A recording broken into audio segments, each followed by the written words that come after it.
Germany won the First World War by 1916 without a single shot being fired on German soil.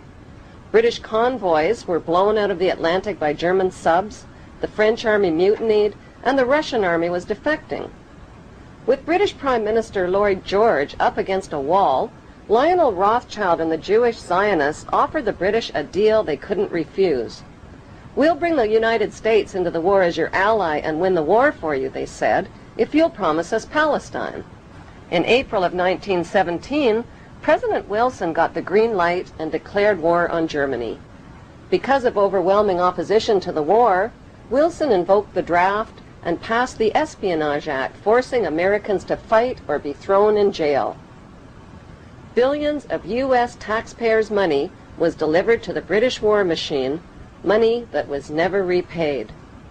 In return, the British government wrote the famous Balfour Declaration and addressed it to none other than Lord Lionel Rothschild. The declaration promised Palestine and Israel to the Rothschild Zionists.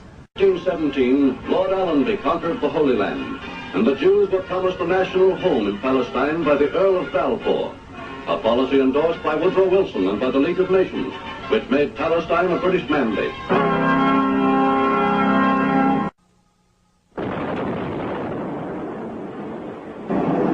With the fall of Nazi Germany, the Rothschilds wasted no time waving their Balfour Declaration at the British government and reminding them of their written promise to give them Palestine. But how could the British promise the Arab land of Palestine to the Jews? In 1917, the British parachuted free opium and hashish to the Turkish troops and stole Palestine from them. One ingenious stratagem was to parachute hashish and opium to the Turkish troops to try to keep their mind off the fighting. Allenby's strategy worked brilliantly. During World War II, the British needed Arab oil and signed an agreement with the Arabs which forbid Jewish immigration into Palestine. Then at the end of the war, the British broke their agreement with the Arabs and allowed the Rothschild Jewish Zionists to smuggle hundreds of thousands of Jews from around the world into Palestine. To win public support, the Rothschilds, who owned Reuters and the Associated Press, bombarded their media empire with images of homeless Jewish Holocaust refugees crowded together in ships off the coast of Palestine. On October 24, 1945, the bankster pirates gave birth to their most powerful weapon of global control, the United Nations. According to plan, the British pulled out of Palestine and gave the land to the Jewish Zionists. These Zionist extremists call themselves God's chosen race of people and believe they have a God-given right to the land of the Palestinians. It is important to know that the land now called Israel was originally called Canaan in ancient times.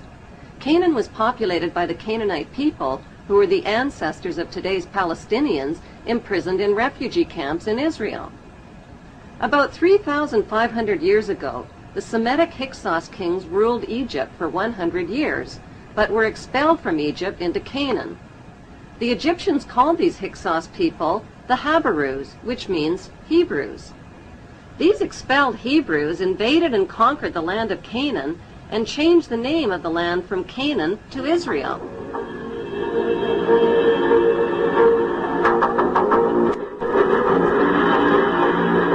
In 135 AD, the name was once again changed to Palestine after the Romans conquered the land. In 1948, the bankster-controlled United Nations officially turned Palestine into the Zionist state of Israel. To deal with the millions of Palestinian residents, the Israeli Jews massacred and drove them from their villages and homeland.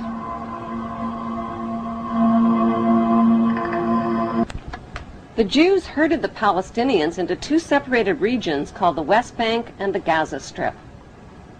The Rothschilds soon began financing Jewish Holocaust refugees to build illegal Jewish settlements on Palestinian land.